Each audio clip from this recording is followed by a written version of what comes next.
তাহলে মানুষের যে ইমিউনিটি সিস্টেম, সেই ইমিউনিটি সিস্টেম কে দুভাগে ভাগ করা যায়।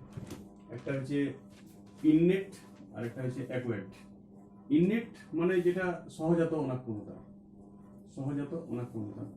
এই সহজাত অনাক্রমতা কে আমরা 4 ভাগে ভাগ করতে পারি। এক ফিজিক্যাল, 2 নম্বর ফিজিওলজিক্যাল, 3 নম্বর সেলুলার, আর 4 নম্বর সাইটোসিস। তো ফিজিক্যাল ইমিউনিটি হচ্ছে মানুষের শরীরের ক্ষেত্রে যে বাইরের থেকে যে ভাইরাস, ব্যাকটেরিয়া, ফাঙ্গাস এইগুলো যে আক্রমণ করে, তো এইগুলাকে এক কথায় আমরা প্যাথোজেন বলি।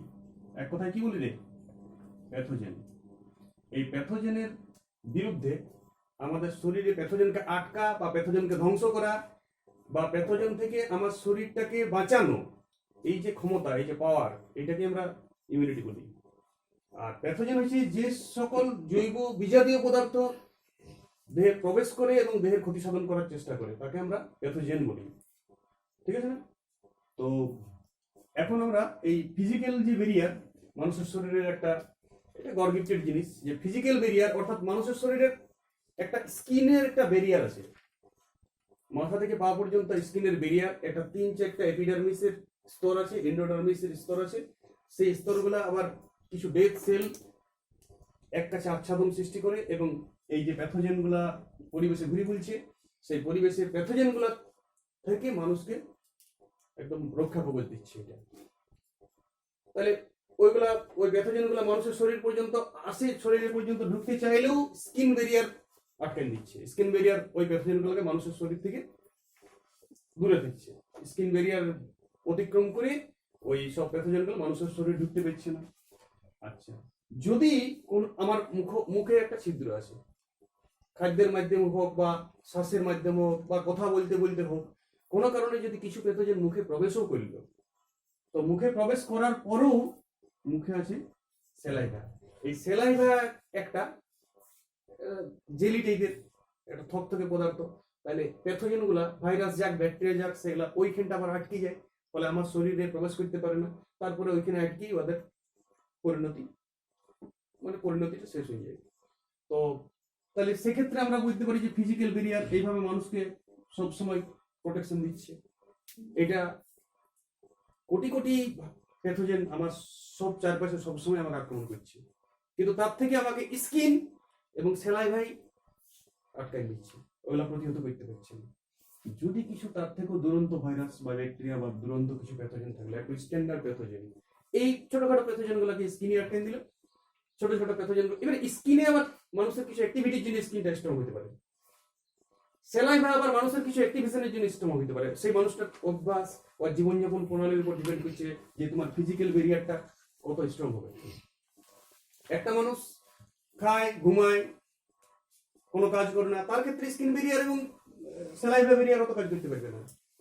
কিন্তু কিছু মানুষ যে পরিশ্রমী, যে ঘাম ঝরায়, যে যোগাসন করে, যে ব্যায়াম করে, যে ফুটবল খেলে, তার ক্ষেত্রে কিন্তু স্কিন ব্যারিয়ার এবং সেলাইভা ব্যারিয়ার অত্যধিক শক্তিশালী। সেক্ষেত্রে প্যাথোজেন, ওদের প্যাথোজেন প্রতিহত করার, প্যাথোজেনকে আটকার ক্ষমতা অনেক বেশি হবে, এইটাই। আর ফিজিওলজিক্যাল যে ব্যারিয়ার আছে, সেই ফিজিওলজিক্যাল অর্থাৎ মানুষের শরীরে যদি একটু ভিতরে প্রবেশ করিল, কেউ গেল হয়তো পাকস্থলী পর্যন্ত গেল, স্টোমাক পর্যন্ত গেছে, বা চোখেও আমার ভাইরাস, চোখ তো একটা খোলামেলা জায়গা, চোখের কোনো কর্নিয়া দিয়ে ঢুকতেই পারে যে কোনো একটা প্যাথোজেন ঢুকছিল। কিন্তু চোখে আমরা জানি লাইসোজাইম বলে এনজাইম আছে, হাইড্রোক্লিক অ্যাসিড আছে পাকস্থলীতে, তারা কিন্তু ওই প্যাথোজেনটাকে প্রতিহত করে। তাহলে সেক্ষেত্রে পাকস্থলীর হাইড্রোক্লিক অ্যাসিডটা একটা বিরাট ব্যারিয়ারের কাজ করছে। আবার চোখের ক্ষেত্রে লাইসোজাইম উৎসেচকটাও পুরো ব্যারিয়ারের কাজ করছে। তাহলে যদি কিছু প্যাথোজেন ভিতরে প্রবেশও করেছিল স্কিন ব্যারিয়ার এবং সেলাইভা ব্যারিয়ারকে অতিক্রম করে, তাহলে সেটা দ্বিতীয় যে প্রোটেকশন হচ্ছে ফিজিওলজিক্যাল ব্যারিয়ার। এটা দুটো এক্সাম্পল, হাইড্রোক্লিক লাইসোজাইম, এমনি গাদা এক্সাম্পল আছে। তো সেইটাও কিছু প্রতিহত করলো। এবার আরো কিছু প্যাথোজেন এই সেল সাথেও মানে এই সেলও ধ্বংস করতে পারে না, বা অন্য কোনো হয়তো এই সেলের লাইনটাতে যায় না, কেউ হয়তো বাইরে কোনো স্কিনে কোনো ইনফেকশন হয়েছিল, সেইখান থেকে ভিতরে ঢুকে গেল, বা অন্য কোনো দিক থেকেও ইউরিন থেকেও ইনফেকশন হতে পারে, বা আদার্স কিছু ইনফেকশন হতে পারে, সেখান থেকে কোনো কারণে ও ব্লাড ভেসেলে যাওয়ার সুযোগ পেয়েছে। ও রক্তবাহে যাওয়ার সুযোগ পেয়েছে। তাহলে রক্তবাহে ঢুকে গেছে কি, ওই প্যাথোজেন ঢুকে গেছে। ওই প্যাথোজেন যাই ওর ইন্টারেস্টেড ব্লাড ভেসেল থেকে নিউট্রিশন নিচ্ছে, ব্লাড ভেসেল থেকে ও জ্বলন করছে, ওর ওর যে আরো অসংখ্য প্যাথোজেন সৃষ্টি করছে সমজাতীয়, এবং টক্সিন ছুড়ে। শুধুমাত্র পুষ্টি বা নিউট্রিশন নিলেও ছিল ঠিক আছে, জীবনযাপন করুক আমার ব্লাড ভেসেলে, আমার ব্লাড ভেসেলটাই ওর ঘর হোক, কিন্তু ও আবার শান্তিতে থাকবে না, ও টক্সিন ছুড়বে, অর্থাৎ রাসায়নিক বিষাক্ত পদার্থ ছুড়বে। ফলে আমার যে সেল, রক্তবাহের সংলগ্ন যে সেলগুলো থাকে, সেই সেলগুলা কিন্তু ভয়ভীত হয়, আতঙ্কিত হয় যে এইটা তো ও আক্রমণ করতে পারে। তখন আমরা জানি ডাব্লিউবিসির ভাগ আমরা পড়াশোনা করেছি নিচের ক্লাসে, যে ডাব্লিউবিসির মধ্যে থাকে গ্রানুলোসা আর কিছু অ্যাগ্রানুলোসাইট, নিউট্রোফিল, ইওসিনোফিল, বেসোফিল এবং মনোসাইট এবং লিম্ফোসাইট। তার মধ্যে নিউট্রোফিল প্রথমবার চলে যাবে। নিউট্রোফিল যেই করে এখান থেকে এরাকে এই প্যাথোজেনগুলোকে খাইতে শুরু করবে, ফ্যাগোসাইটিস পদ্ধতিতে। কিন্তু প্যাথোজেনগুলোও তো টক্সিন ছড়িয়েছে, ফলে অনেক নিউট্রোফিল আছে। আমরা জানি শ্বেতকণিকার মধ্যে সবথেকে বেশি পরিমাণে থাকে নিউট্রোফিল, তাহলে প্রচুর পরিমাণে নিউট্রোফিল আছে ব্লাড ভেসেলে, এবং এই প্যাথোজেনগুলোকে ফ্যাগোসাইটিস পদ্ধতিতে মানে মানে আমরা বলছি খাইয়ে দেবে, অ্যাকচুয়াল প্রশমিত করবে, এটার মধ্যেও প্রবেশ করবে, খাইয়ে দেবে। এইবারে এ যদি প্যাথোজেনটা বিরাট সক্রিয় প্যাথোজেন হয়, ও তো দুটা ব্যারিয়ার অতিক্রম করে এসছে না, তাহলে ও তো বিরাট সক্রিয় প্যাথোজেন হইতেই পারে। এত সক্রিয় প্যাথোজেন হচ্ছে যে ও এসে পরে নিউট্রোফিলকেও হারিয়ে দিচ্ছে যুদ্ধে। তখন নিউট্রোফিল হারিয়ে গেলে নিউট্রোফিল খবর দিবে মনোসাইট তখন একটা প্যাথোজেন ছাড়বে, ওখানে কি ছাড়বে? মাইক্রোফেজ নামক একটা পদার্থ ছাড়বে। কি? ওই মনোসাইট মাইক্রোফেজ নামক একটা পদার্থ ছাড়বে। মাইক্রোফেজ নামক একটা পদার্থ ছাড়বে। সেই মাইক্রোফেজ পার্টটা নিউট্রোফিলের থেকে একটু বেশি, ও একসাথে 3-4টা করে প্যাথোজেনকে ধরে আর ফ্যাগোসাইটিস পদ্ধতিতে ভিনিস করে দিয়ে মানে খাইয়ে দিয়ে আমরা ধরছি, 3-4টা করে ধরতে থাকে এবং খেতে থাকে। কিন্তু ও কোনো সিরিয়াস কোনো মানুষের সেলকে আক্রমণ করতে পারে না, কারণ মানুষের সেলের মধ্যে এক ধরনের MHC1 অ্যান্টিজেন থাকে, যেটা মানুষের সেল, ওই মানুষের অ্যান্টিজেন আছে, ওই মানুষেরই তো নিউট্রোফিল বটে, বা ওই মানুষেরই মাইক্রোফেজ বটে। ফলে ওই মানুষের যে MHC1 বলা হয়, এটাকে major histo pathological complex pathogenic. তো সেইটা ও যখন ওই কোডনটা বুঝে, তখন ওই নিজের যে সেল, এটা নিজের গুরুত্বপূর্ণ সেল, ফলে এটাকে ফ্যাগোসাইটিস পদ্ধতিতে আক্রমণ করে না, কিন্তু কোনো বিজাতীয় পদার্থ অর্থাৎ দেহের বাইরে থেকে যে প্যাথোজেন আছে তাকে আক্রমণ করে। প্যাথোজেন তো সিরিয়াস প্যাথোজেন আছে না, তো সিরিয়াস প্যাথোজেন কি করে? একে টক্সিন ছুটিতে থাকে। যেমন নিউট্রোফিলকে হারান দিল, তখন একেও হারান দিতে পারে। এও যদি হারিয়ে যায়, তখন এই যে প্যাথোজেন আরো শরীরের অভ্যন্তরের যে সেলগুলোকে আক্রমণ করতে শুরু করে। যখন শরীরের এই ভিতরের আরো আভ্যন্তরীণ সেলগুলোকে আক্রমণ করতে শুরু করবে, তখন কি হয়? সেইটা আর এই ইননেট মানে ইমিউনিটি সিস্টেমে আর এটাকে প্রতিহত করা যাবে না। আর সাইটোসিস যে ইমিউনিটি সিস্টেম, সেটা আমি শেষে বলবো সবাই। তো হিউম্যান এবার তখন অ্যাকুয়েট ইমিউনিটি সিস্টেম, অর্থাৎ অর্জিত যে অনাক্রমত সিস্টেম আছে মানুষের শরীরে, সেইটার দায়িত্ব আছে যে এই সেলগুলা যখন অলরেডি এই সেলগুলোর মধ্যে ভাইরাস ঢুকে গেছে, এই সেলগুলোর ভিতরে টক্সিন নির্গত করছে, এই সেলগুলোর মধ্যে প্রতিলিপি গঠন করছে ও জ্বলন করছে, এই সেলগুলোকে ধ্বংস করতে শুরু করেছে। অর্থাৎ ব্লাড বাহের সংলগ্ন যে কোনো, সেটা লিভার সেল হতে পারে, সেটা হার্ট সেল হতে পারে, সেটা লাং সেল হতে পারে, সেটা কোনো স্কোমাস এপিথেলিয়ামের সেল হতে পারে, সেটা কোনো ব্রেনেরও সেল হয়ে যেতে পারে। তো রক্তবাহী সংলগ্ন যে কোনো গুরুত্বপূর্ণ সেলকে যদি ও আক্রমণ করতে শুরু করে, তখন এই মাইক্রোফেজ আছে, এ কিন্তু একটা কোডন ছাড়বে লিম্ফোসাইট শ্বেতকণিকা আছে না, লিম্ফোসাইট শ্বেতকণিকা একটা কোডন ছাড়বে যে আমাকে বাঁচাও, আমরা হারিয়ে গেছি, শরীরে আক্রমণ শুরু হয়ে গেছে, শরীরের ভিতর সেলে আক্রমণ করেছে প্যাথোজেন। তখন এখান থেকে আমরা জানি যে অ্যাকোয়ার্ড ইমিউনি সিস্টেমটাকে দুভাগে ভাগ করা যায়।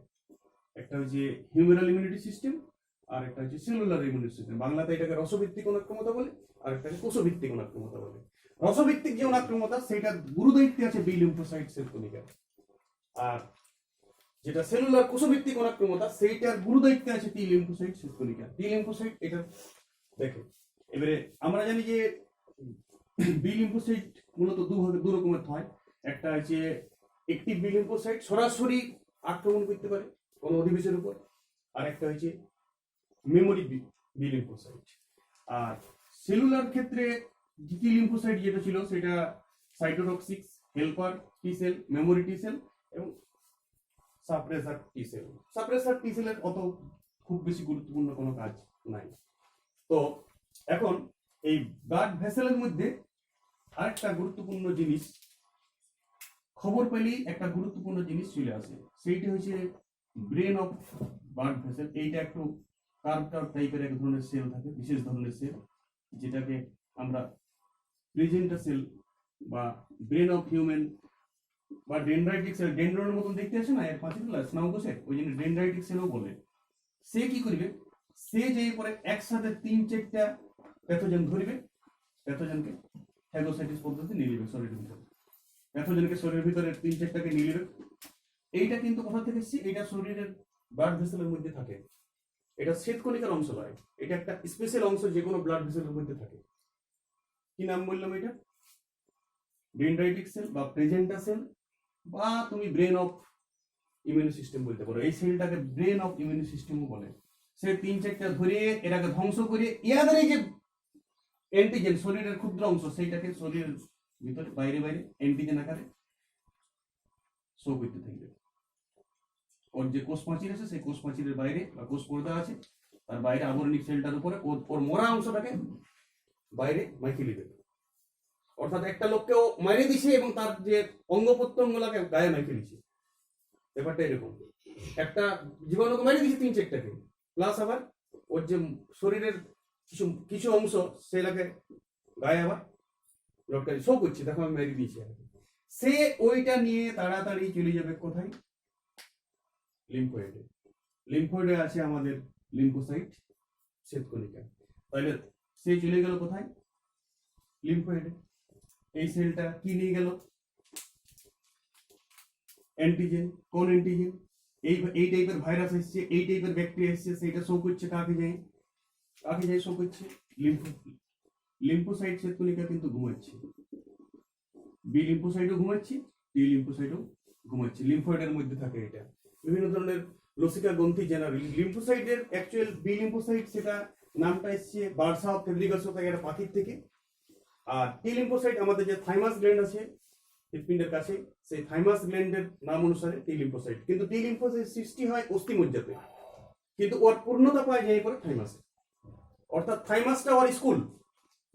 জন্ম কোথায় হয়েছে? জন্মঘর আতুরঘর কোনটা? ওর লাল অস্থিমজ্জা। কিন্তু ও পরিণত লাভ করে কোথায়? থাইমাসে। মোটামুটি যখন টিনেজার ভাব আসে তখন থাইমাস গ্ল্যান্ড ওকে পরিণত করে দেয় টি লিম্ফোসাইটকে। সেই জন্য আমরা বলি যে মোটামুটি একটা মানুষের 11 বছর 12 বছর বয়স হওয়ার পর ওর ইমিউনিটি পাওয়ার বিরাট চলে আসে। আবার এই থাইমাস গ্ল্যান্ডটা এজ বাড়ার সাথে সাথে আস্তে আস্তে ড্যামেজ হতে থাকে। তখন আবার বয়স বাড়ার পর আবার ওনাকে আমরা বলছি না যে করোনা ভাইরাস এই 11 থেকে 40 বছর এজের মধ্যে আক্রমণ, 50 বছর এজের মধ্যে আক্রমণটা কম করবে শিশুদের ভয় এবং বৃদ্ধদের ভয়। তাহলে করোনা ভাইরাসটা একটা প্যাথোজেন। তাহলে সেক্ষেত্রে ওই থাইমাস গ্ল্যান্ড চলে গেছে, থাইমাস গ্ল্যান্ডকে কে নিয়ে গেল? প্রেজেন্টা সেল। প্রেজেন্টা সেল বলছে ধর দেখো এই টাইপের অ্যান্টিজেন এসেছে। কাকে বলছে? বি লিম্ফোসাইটকে, টি লিম্ফোসাইটকে। টি লিম্ফোসাইটকে, টি লিম্ফোসাইটে গাদা গাদা গাদা গাদা সেল আছে, প্রায় 2 মিলিয়নস মানে প্যাথোজেনকে, বিভিন্ন টাইপের প্যাথোজেনকে আক্রমণ করতে পারে। 2 মিলিয়নস বিভিন্ন ধরনের প্যাথোজেনকে আক্রমণ করতে পারে। 20 লক্ষ প্যাথোজেনের জন্য, স্পেশাল প্যাথোজেনের জন্য, টিবি রোগের কোনো প্যাথোজেন ঢুকছে, কোনো ব্যাকটেরিয়া, তো সেই ব্যাকটেরিয়াটার জন্য আলাদা ধরনের টি সাইটোসিক্স সাথে সাথে তৈরি করবে। সাথে সাথে কোডনকে নিয়ে এসছে প্রেজেন্টা সেল, ও সাথে সাথে কোডন তৈরি করবে এটার এগেইনস্টে। এবং টি লিম্ফোসাইট রেডি নেই সব সময়, যদি কোনো প্যাথোজেন আসে ওই টাইপের হবে তখন ওই ধরনের টি লিম্ফোসাইট সক্রিয় হয়ে যাবে। আবার যদি কোনো টাইফয়েড রোগের কোনো প্যাথোজেন এসছে, প্লাজেন্টা সেল যদি নিয়ে এসছে, তাহলে তখন টাইফয়েড রোগের যে সাইটোসিস যে তৈরি হয় টাইফয়েডের জন্য যেটা আছে সেইটা সক্রিয় হয়ে যাবে। আবার যদি কোনো ক্যান্সার রোগের কোনো আসছে, তো ক্যান্সার রোগের ক্ষেত্রে টি লিম্ফোসাইটটা সক্রিয় হবে, সাইটোসিস, হেল্পার টি সেল, মেমোরি টি সেল, এইটার কোনো কথা বলবো না। এই তিনটাই মূলত সাইটোসিস, হেল্পার এবং মেমোরি টি সেলটা সক্রিয় হয়ে যাবে সাথে সাথে। আর কে আসছিল বলতে প্রেজেন্টা সেল টি লিম্ফোসাইটকে জাগালো যে উঠো, প্যাথোজেন চলে এসেছে, নিউট্রোফিল হারিয়ে গেছে, ম্যাক্রোফেজ হারিয়ে গেছে, ফিজিওলজিক্যাল ব্যারিয়ার, সেলুলার ব্যারিয়ার হারিয়ে গেছে, টোটালি ফেল। এবার তোমাকে আর্মি, টি লিম্ফোসাইট হচ্ছে আর্মি, বি লিম্ফোসাইট হচ্ছে আর্মি, এর আগে জাগন্ত করছে এবং টি লিম্ফোসাইট সাথে সাথে কি দিচ্ছে, যে রোগটা এসেছে, যে ধরনের কত প্যাথোজেন নিয়ে এসেছে ডাটাতে, কিছু প্যাথোজেন তো অলরেডি ধ্বংস করে এসেছে, এবং ওই ধ্বংস করা প্যাথোজেনের যে বডিটা সেটা ওর গায়ে মাইকে নিয়ে চলে এসেছে, আসে পরে টি লিম্ফোসাইটকে বলছি এই টাইপের এসেছে, এই টাইপের জন্য তুমি কি করবে? টি লিম্ফোসাইট বলছে চল দেখছি আমি। ও সাইটোসিস ছেড়ে দিচ্ছে, টি লিম্ফোসাইট সাইটোসিস ছেড়ে দিয়ে আগে সাইটোসিস ছেড়ে দিয়ে আগে যেটা করছে সেটা হচ্ছে যে সেলগুলো অলরেডি ও আক্রমণ করেছে প্যাথোজেন, যে সিরিয়াস সেল মানুষের শরীরে গুরুত্বপূর্ণ সেলগুলো আক্রমণ করেছে, সেই সেলগুলোর কাছে যাবে, সেই সেলগুলোর ভিতরে যেয়ে সেই সেলগুলোকে ধ্বংস করবে। অর্থাৎ মানুষের এটা গুরুত্বপূর্ণ সেল, মানুষের পুরো সেলটাকে ধ্বংস করছে, কিন্তু ইয়ারও তো প্যাথোজেন আছে, ইয়ার ক্ষেত্রে প্যাথোজেন থাক না, এটা ধ্বংস হবে না, কারণ এইটার ক্ষেত্রে MSC1 আছে, এর ক্ষেত্রে MSC1 আছে, অর্থাৎ মেজর হিস্টোপ্যাথোজেনিক কমপ্লেক্স 1 আছে। কিন্তু এই সেলটার মধ্যেও তো তাহলে অ্যান্টিজেন ছিল, তাহলে এটাকেও কেন নিউট্রোফিল ধ্বংস করলো না? কিন্তু এর মধ্যে আছে কি MSC2 টাইপ, অর্থাৎ এটা নিজের লয়, ওর শরীরের লয়, এটা অন্য প্যাথোজেন নিয়েছে ও প্যাথোজেনের যে দেহাবশেষ আছে লটকে, কিন্তু এই ক্ষেত্রে কি আছে, এর মধ্যে MSC1 আছে কিন্তু প্যাথোজেন আছে, ফলে এই প্যাথোজেনটাকে আক্রমণ করতে পারবে নিউট্রোফিল, কিন্তু এটাকে পারে নাই, কারণ এ মানুষের শরীরের ডাইরেক্ট কোনো অংশ নয়, সেই জন্য এইটার ক্ষেত্রে কি দেখা যায় MSC2, ফলে এই কোষটা নিউট্রোফিল ধ্বংস করবে না, ধ্বংস করবে কোনটাকে, অলরেডি যেটা ড্যামেজ সেল, অলরেডি যেটা আক্রমণ করে দিয়েছিল সেই সেলটাকে ও ড্যামেজ করবে। এবারে এইটা গেল তোমার সাইটোসিসের কাজ। এখন অলরেডি দেখছি এবার এই সেলগুলো কিন্তু অধিবেশ ছাড়িয়েছে, রক্তবাহের মধ্যে যেগুলো আছে সেগুলো অধিবেশ ছাড়িয়ে চলেছে, তাহলে এই যে প্যাথোজেন, আরো তো প্যাথোজেন দিচ্ছে, আরো প্যাথোজেন এসে আরো সেলকে ড্যামেজ করছে, আমাকে আগে আটকাই দেবো কোনটা, এই সেলগুলোর যে জনন সিস্টেমটা, এই সেলগুলো যে বংশ বিস্তার করছে, এই সেলগুলো যে টক্সিন চলছে সেইটাকে আগে বাঁধতে হবে। তখন এই বি লিম্ফোসাইটকেও জাগায় না, কে প্রেজেন্টা সেল, বি লিম্ফোসাইটকে বলছে ও যথেষ্ট নয়, তোমাকেও জাগতে হবে, তোমাকেও যেতে হবে ভেসেলে, ব্লাড ভেসেলে তোমাকেও যেতে হবে, তোমাকে নিয়ে করে আগে ওদের যে উৎপন্ন প্রোডাকশনটা, প্যাথোজেনের যে প্রোডাকশন এসছে সেই প্রোডাকশনটাকে বাঁধতে হবে। প্রোডাকশনটাকে বাঁধার জন্য চলে গেল বি লিম্ফোসাইটের যে অ্যাক্টিভ বি লিম্ফোসাইট, সেই চলে গেল যাই করে রক্তবাহী যায়, ও ওই পাঁচিরটার কাছে চলে এসেছে, পাঁচিরটার কাছে চলে এসে অ্যান্টিটক্সিন ছাড়ছে, অ্যান্টিটক্সিন ছাড়িয়ে ওকে প্রশমিত করছে। ওর তিনটা কাজ আছে, ফার্স্টে অ্যাগ্লুটিনেশন করবে, অর্থাৎ অ্যান্টিটক্সিন ছড়িয়ে এটাকে প্রশমিত করবে প্যাথোজেনগুলোকে প্রত্যেকটার সঙ্গে প্রত্যেকটাকে বাঁধি দিবে, একদম প্যাথোজেনগুলোকে আর লড়ন চড়ন, ইয়াদের মধ্যে কোনো টক্সিন ছুটে দেবে না, টক্সিন ছুটতে নিউট্রালাইজেশন করে দেবে এটাকে, আর করে দেবে নিউট্রোফিল যে ছিল, এখনো নিউট্রোফিল তো আছে, নিউট্রোফিল তো একদম ধ্বংস হয়ে যায় নাই, ও কাজ করতে পারছে না কিন্তু ধ্বংস তো হয়ে যায় নাই, ও এর সুপার পাওয়ারের জন্য এ ভয় পেয়ে গেছিল নিউট্রোফিল, এর সুপার পাওয়ারের জন্য ম্যাক্রোফেজ ভয় পেয়ে গেছিল, তাই না? আমরা পড়েছি না এখানে সেলুলারে নিউট্রোফিল আর ম্যাক্রোফেজ। ও এবার বলছে তোরা এবার আয় নিউট্রোফিল, আমি আগে বাইরে দিয়েছি, তোরা আয় ফ্যাগোসাইট পদ্ধতিতে একে খাইতে থাক, এর যে পাওয়ার তুই যে ভয় পেতেছিলিস আমি একে প্রশমিত করে দিয়েছি, অর্থাৎ আমি একে অ্যান্টিটক্সিন দিয়ে প্রশমিত করে দিয়েছি, বি অ্যাক্টিভ বি লিম্ফোসাইট বলছে। তো এ যখন প্রশমিত হয়ে গেছে তখন এদের যে এই যে টক্সিন ছুটছিল এর ভয়ে নিউট্রোফিল তো দায়ে পড়ে তো নিউট্রোফিল খবর দিয়েছে না, কোথায় অ্যাকুয়েট ইমিউনিটি, তো সেই জন্য তখন এ কি করছে, এবার নিউট্রোফিল এসে একে ফ্যাগোসাইট পদ্ধতিতে খাইয়ে দিচ্ছে, এইবারে আবার ঘুরে সক্রিয় হয়ে যাবে তখন নিউট্রোফিল এবং এই যে ও আবার ঘুরে কি হয়ে যাবে, সক্রিয় হয়ে যাবে এবং ফ্যাগোসাইট পদ্ধতিতে এই প্যাথোজেনগুলোকে ধ্বংস করতে থাকবে। আর এইবার কিছু হেল্পার টি সেল ব্লাড বাইরে চলে আসবে সাথে সাথে। হেল্পার টি সেল কি করবে, ও নিউট্রোফিলকে পাওয়ার দিবে সবসময়। করোনা কাজ আমি আছি, ও সবসময় নিউট্রিশন দিবে, ও সবসময় মানে উৎসাহ দিতে থাকবে যে আমি আছি, তুমি চালাই যাও, তুমি ফ্যাগোসাইট পদ্ধতি খাইতে থাকো, আর কোনো ভয় নাই। বি লিম্ফোসাইট ওটাকে আটকে রেখে দিয়েছে, বি লিম্ফোসাইট প্যাথোজেনগুলোকে ড্যামেজ করে দিয়েছে, আর এদিকে টি লিম্ফোসাইট যেটা আমার সেল অলরেডি নষ্ট হয়ে গেল, সেই লাগে টি লিম্ফোসাইট ঠিক ঠিক করেছে টি লিম্ফোসাইট। হেল্পার টি সেল কি করছে, এই করে শুধুমাত্র নিউট্রোফিল এবং যে মনোসাইট ওই পার্টটাকে কি করছে, ওরাকে পাওয়ার দিচ্ছে, ওরাকে উৎসাহ দিচ্ছে। আর বি লিম্ফোসাইট কি করছে, যে প্যাথোজেন আসছিল বাইরে থেকে, সেই প্যাথোজেনগুলোর অ্যাক্টিভিটিটাকে স্লো করে দিচ্ছে, ওরাকে গুছিয়ে নিয়েছে। ফলে তিনজন মিলে কি করছে, এবার আস্তে আস্তে নিউট্রোফিল কি করছে, সব ফ্যাগোসাইট পদ্ধতি সব প্যাথোজেনগুলো ধ্বংস করে দিচ্ছে।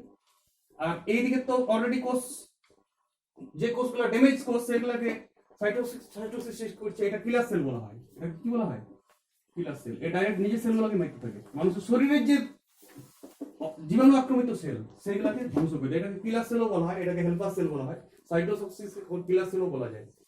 তো এইভাবে মোটামুটি মানুষের শরীরের ইমিউনিটি সিস্টেমটা পুরাটা তোমার কাজ করছে।